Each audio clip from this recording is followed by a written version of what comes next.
Reynor vs Classic, best of 3, round 2 of the Kung Fu Cup. And we start off in the top left corner with the blue Protoss player, Classic. Up against the red Zerg in the bottom right, it is Reynor.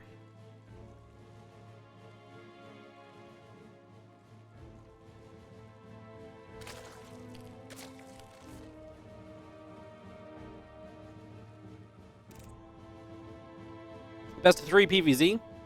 We'll see where we end up. We'll see what we can do. Because, yeah, Classic has been dangerous lately in this matchup. I really feel as though as of late he's been putting in some good results. Had some good matches. I mean, a map win off of Cyril. And was that Kung Fu Cup? I think it was. In a Kung Fu Cup not so long ago, so that was very cool. And he's been fun to watch, Classic. Getting to be a little bit more consistent again, which is always very cool, so very down for that.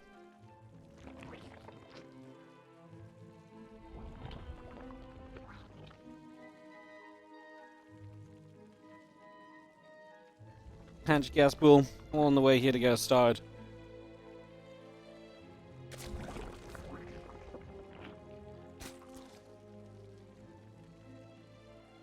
And hatchery does go down on the third location, so Classic. With the initial block. And that is basically your intro to the early game.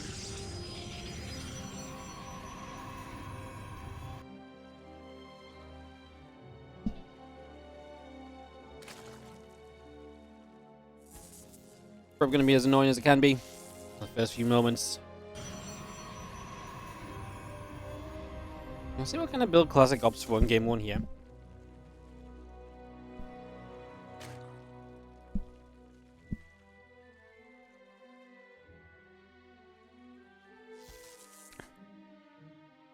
So, of course, finishing the Nexus is just a few moments away. When we get to that point, we will get our choice of tech, and it is going to be a Stargate to open up with. Well, Babylon is a shorter map, and there really was a possibility of seeing something like a Twilight open in here, I would say. This absolutely did not need to be just a Stargate, but a Stargate it shall be. I'm still down for that. I still like that a lot. As we get this up and rolling.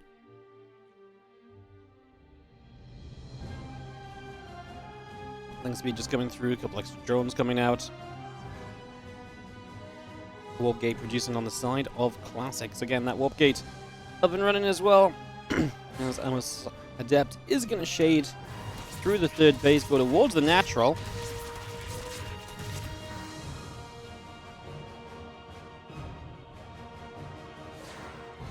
Just another shade. Again, continue to move around. Link speed is really not far from finishing up here. Warp gate will be halfway done.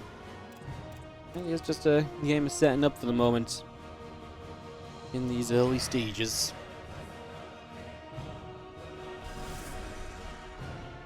The Oracle pops it. We'll actually move out across the map straight away. Okay, actually going to set on the third base. Getting a little bit ahead of myself, so yeah, just going to set on the third base, chill out over here. Probe comes over, is going to drop a Nexus into place. So Nexus will go down. Warp gate's coming up. Just going to get the couple of Adepts snuck in behind pylons and everything there and playing nice and defensively for these early few minutes still. Just going to see the shades of the Adepts moving across the map. I trying to say hallucinations today. I called a Guardian Shield a hallucination. I called an Adept Shade a hallucination. What ain't a hallucination at this point, apparently? Next I'm going to say the Oracles are going to set down hallucinations instead of Stasis Wards or something. It's, yeah, apparently it's a hallucinating kind of, Wednesday. Queens do get onto these Oracles, and the Oracles do have to take a bit of a quick turn around and up the right-hand side, so just getting themselves out from that natural where they maybe would have been in a bit of trouble had they tried to commit in.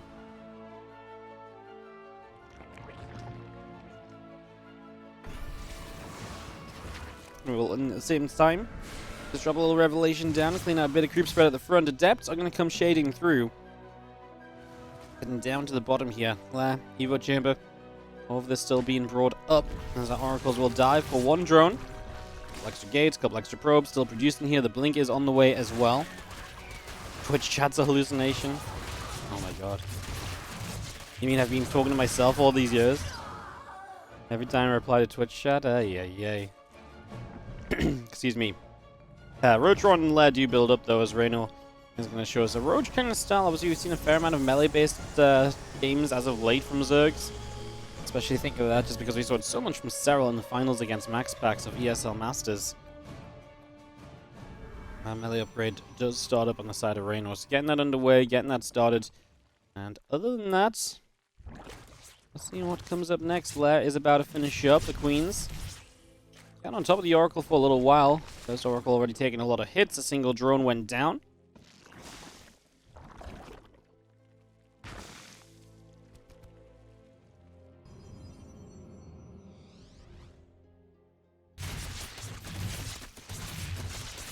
And the defense has been pretty good from Reynor. He's been very limited in terms of his losses. Ugh. Wasn't meant to press into there. I was trying to show the units lost tab. 4 Adepts went down. He's only lost 10 lings and 2 drones. This really is very manageable. There's the sort of losses you can, get over and keep on playing against, compared to sometimes you take some losses that are a little bit heftier than that, and then your entire game kind of gets a little bit screwed up. Things get back onto that set of rocks, so again, just working their way through those. Do drop the Revelation, knocking down a Creep Tumor. And the Stalkers coming down to the south. Shot in the hatchery, the Queens starting to fight back against these Stalkers as well. Things come through, Stalkers take a few hits, and they do get forced back. The Queens continue to put themselves into position, and we just have ourselves Lings taking another step away up to the northern side. 24 Lings, melee upgrade, Roach speed, all coming through. The Stalkers continue to trade out. Again, as many Lings as possible. The more Lings you kill, the better off you're going to be later on. And even the Oracles are going to get to cut the corner on these Lings. I mean, this is a very good chase for Classic. Like, yes, he's being pulled back home, but he is getting a lot of free units out of this. Built about 20 Lings in this affair, so pretty decent. The Lings actually now turn around, though. They're still over here, so they still are a threat to the bases. Like I say, I guess the one big thing from Reynor is this is a cost you're spending to keep Classic's army away from your base, which has given you more time to get more Roaches and other units out, get close towards further Ling upgrades. Problem is, it's a small map, so the moment Classic does get back across, it's not very long until he gets there. And he gets right on top of these Queens, a couple of them already starting to drop here. 3-4 Queens already going down. The few Zerglings are going to come through. We blink back over to the left. The Lings continue to run in. Oracles will activate. A few of those Zerglings continue to get picked away at. Corrosive Vials coming through. And the Stalker's going to re-engage back up into this high ground position. A couple more Vials. The Stalkers take a step back once again. Now going to blink around the left-hand side. Lings once again have been deflected for the most part. We do see Baneling's speed is about to finish up as well. Once that Baneling speed gets out, we'll have a little bit more of an aggressive Zerg in the near future. Corrosive Vials not going to be able to land much.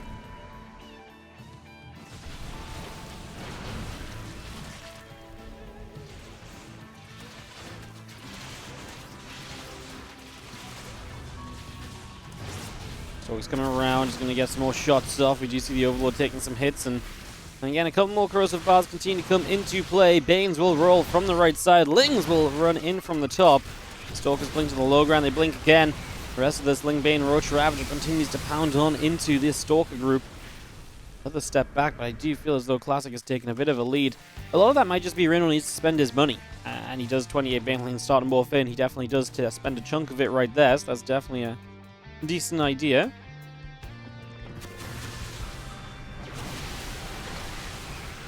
Couple more Vials. Stalkers take a step back again. We come through. We do have Ling Bane Roach Ravager still hunting for these Stalkers.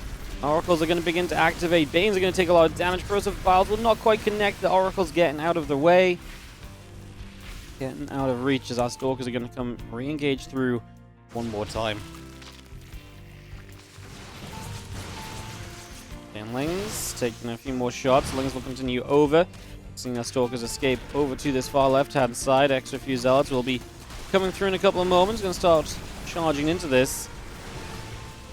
We'll have these Banelings continue to get picked away at, and just seeing our Banes continuing to crash in towards these Stalkers for the moment.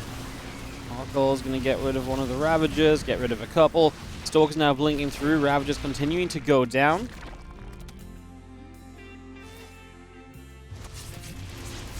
The Bane's going to turn around once again. The Stalker's still getting pushed back.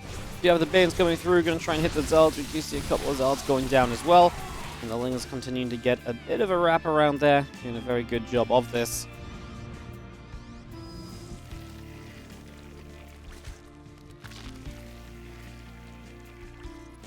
A lot more Zealots continue to come out for the moment. Just seeing our Ling, Bane, Roach, Ravager all setting up. A couple of Zealots come charging through. Our Oracle's still sitting overhead. Queen's making their way across. Zealots do go charging onto this hatchery. That is going to be a cancel. So, cancelled hatchery.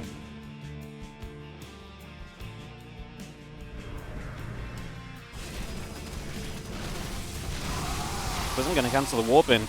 I mean, you get the money back from that, so that really ain't so bad. I mean, good to, better to cancel it and realize your issue than anything else, really. As you do see, the extra now 11 Zealots warping into the main base, so this double prison play is really allowing Classic a lot of versatility. And it keeps Reynor kind of guessing around, it keeps Reynor moving around. Reynor, who still has a pretty sizable bank, but not maxed out. He really could do with spending that, as our cluster of Oracles are going to get straight into the action here. We do now turn on to Ravagers as well. Ravagers continue to drop. Queens are falling. It does look as though Classic is doing a very good job of just cleaning up Reynor at the moment. This might be a Classic game 1 at this rate. We're not done yet. Reynor still has some extra cash to spend and all the rest, but definitely feel as though it's looking a lot better for Classic than it has done previously. As the Prism still moving around. Ling, Roach, Ravager goes over to the left-hand side. Few of the Lings running in there towards the bottom left. Zealots actually charging in from this prison here, which will go down to a Spore Crawler. Classic's not paying attention to it anymore. He warped in these Zealots and he went to go do something else already. That's the speed of this game right now. As now it's actually Classic I'm going to comment on, who is floating a lot of money. If he could spend all of that cash, he'd be in a much better spot. These Oracles are focusing Ravagers, but that means the Stalkers are going to get completely surrounded by Lings. Here are the supporting Zealots, but we're going to lose a few Stalkers before those arrived. Reynor's supply really is dropping down into, well, more than just dangerous territory. It's dropping down into GG territory. He does not have enough. He has not kept this up. Being kept on 4 bases throughout while Classic has been expanding. And Classic finds a game 1 against Reynor. With units after units after units. Honestly, I'm still trying to wrap my head around it a lot because I'm still definitely struggling to tell what it is that means the Protoss succeeds versus the Protoss just gets absolutely, like, rammed by the Zerg counterattacks and so on. Like, I realized this when I was casting the Sterile Max Pack series in ESL, the finals, and I was like, man, I feel like it was like at game 5, and I was like, man, after the last 4 games, I feel like we've seen 4 very similar, if not identical openings. There was one time it was slightly different, but for the most part, like, the same. And each game had such a different outcome. And I was just like, I'm not seeing the turning point. I'm not seeing the point at which one player... I'm not identifying where the point is where it's like player, where Serral is taking the advantage to be absolutely A-okay, or where MaxPax is just starting to overwhelm. Like, it was very difficult to kind of notice that. And I guess it is just coming down to how the fights go and how those trade-outs happen. Obviously with the, efficiency of the Stalkers and everything. It's just, it is just, I guess, it reminds me of Hydraling Bane. Back like 2-3 years ago, probably like 3 years ago now. Hydraling Bane against Protoss was always like a big question mark as to what that, who was actually winning. Because it's very hard ahead of a fight to say this guy's going to win because the engagement really depended on how well you engaged and how well you traded. And that's obviously very hard to predict. You can't predict if someone's going to mess up the engage or if they're going to do some stellar micro. You can make certain assumptions and you can make kind of rough guesses, but a lot of the time when you were casting Ling Bane Hydra, the game would seemingly just like, flip at the flick of a switch. And it really was just down to kind of the engages. It's just very hard to read how those engagements are going to go. And currently I feel like that's very similar in this kind of Stalker era of PvZ as well, where it's just very hard to read what sort of aggression is going to kick off well, what sort of aggression is going to be enough, or when the Zerg does just get enough with the Baneling Run-Bys and does just find enough damage here and there, I think that's the, I think that's the big thing. Like, there's just so many little things going on that it's very hard to really figure out the big picture without going very in-depth all the time.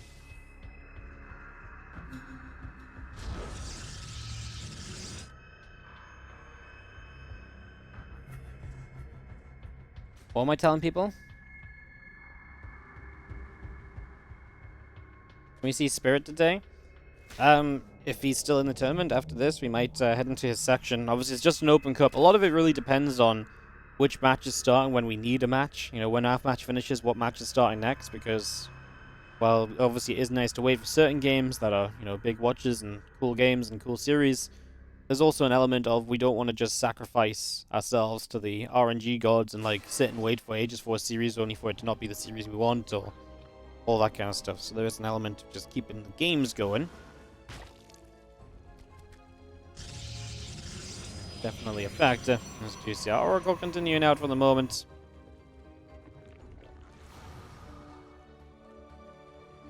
Link speed coming through.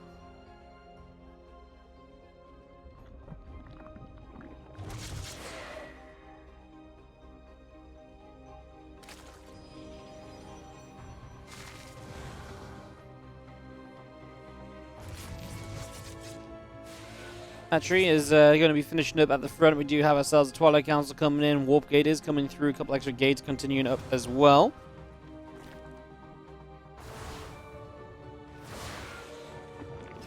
Drone comes over, pops into an extractor. We do see the Adepts and the Oracle going to be able to take that droney down. So drone does get picked off already. Again, Queens coming through. Drones and Lings continuing to produce. Extra drones continuing to come on in here for the moment.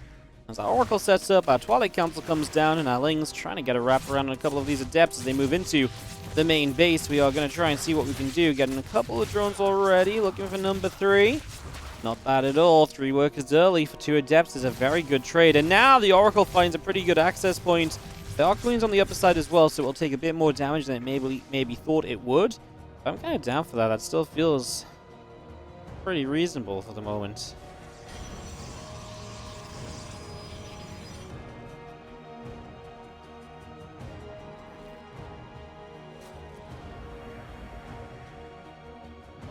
Glaives is on the way as a follow-up from Classic as well, so the more damage you do here, the better it's going to be, because the follow-up is going to be very aggressive. Now, I think Reynor will know.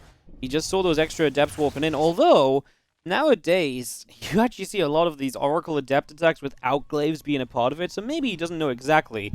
But you're seeing more Adepts, and that means a Rotron is pretty much a good way to go. Just Lings isn't great in any scenario here, and even just having the Rotron as an option, even if you don't need it in the end, I think is generally decent.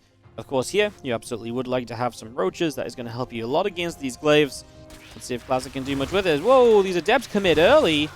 They actually trade pretty decently. They're going to force the drones off this mineral line as well. So I'm going to go ahead and say that this was actually a pretty successful first shade in. Reynor is working off of that very forward hatchery, by the way. Haven't really mentioned that, but it does mean he's got a little bit more gas access with a lesser drone count. So he will still have reasonable tech here. Even though he's just working off of 2 gases, it's actually like he's working off of 3 gases. So yeah, that's actually pretty nice. Obviously, that gas in the front does mine out a lot more quickly, but that's not an issue for the moment, for the immediate future. And obviously, by the time it comes down to later in the game, generally it gets to that sort of stage where it's like, okay, well, yeah, this gas might be mined out, but I have so many other gases I can take, and plenty more drones to spare onto them as well. So the speed at which it runs out isn't a big deal.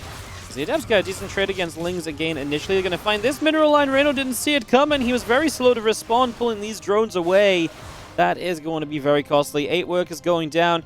The Adepts go hiding into the corner, now shading toward and maybe into the main base. There's Roaches there, though, so that's not going to be so pretty, but there's more drones now going down on the forward hatchery, and Reynor is kind of getting run over at the moment by Classic's Adept attack. 11 drones dead. And the thing is, I don't feel like he's even got I don't even feel like Reynor's got like an overwhelming army to go across the map with. Like, if Reynor had an overwhelming army and could move across the map right now and, like, counterattack, then great. But there's Blink on the way, +1 on the way, and Classic's army supply honestly looks very good. As these Oracles, though, gonna fly up the side of some Queens, just about getting out alive. A little bit fortunate there is Classic. As we do grab one more drone with the Oracle. I mean, still, any extra drone is nice, and of course the Oracle is still alive, so absolutely nothing to complain about in the end. Nexus will go down in the front. Blink and +1 continue to come through.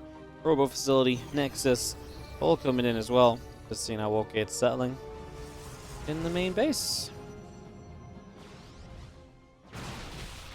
Storm's going to nab a Overlord on the bottom left side. Just going to be seeing them moving up through the center here and just picking their way through these rocks. So a bit more damage being dealt. Again, Blink about to be finished on the Twilight.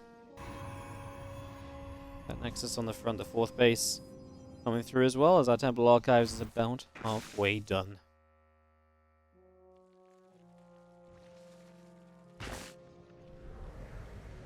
A handful more Stalkers just coming in here. We do see a Simulator finishing at the front. Temple Archives still about to finish up too.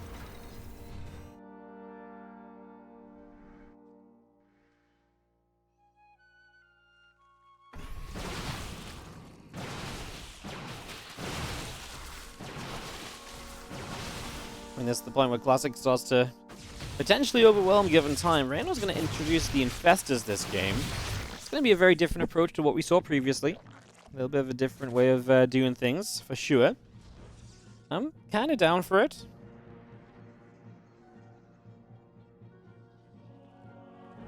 Obviously, if you can lock down those Stalkers, then that's a fantastic way to do things, although I do like what Classic's doing as well. Set up into the Storm means he is not playing as aggressive a style as last time.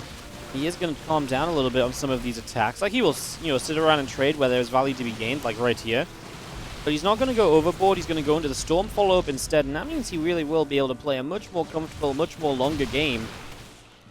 And I'm going to go ahead and say I'm a little bit worried, in fact, for Reynor, because, well, I mean, I feel like the Infestors, obviously, I like the idea of the Infestors, especially if it's aggression and you can lock down the Stalkers, get some value, and stop them blinking. What I don't like for Reynor is if there's a Storm, there's going to be High Templars. I don't know how effective the Infestors turn out to be. Classic sees these Infestors. He kind of just blinked in. He really felt like he had enough just to go onto the Roach Ravager. Well, maybe you're just seeing kind of why the Infestors aren't typically used, because this is Classic not even being extremely committed to blink, because he does have Storm on the way up behind it. And yet he might still just overwhelm, Reynor's, well, he has just overwhelmed Reynor's Roaches. I mean, don't get me wrong, he has made a lot of Stalkers. I'm not trying to say he's not made Stalkers. I'm just saying, like, he has put money into Temple Archives and Storm that he didn't necessarily have to. He could have gone even harder on this blink play. But even without that, he is just going to have enough. Maybe Reynor felt like he was going to get a bit overwhelmed anyways, and just felt like, because he was behind, maybe the Infestors were the only hope. Obviously, he did take heavy damage to the Glaive attack earlier, as Classic is going to pick up a pretty clean 2-0 over Reynor, looking very good. And Reynor eliminated from today's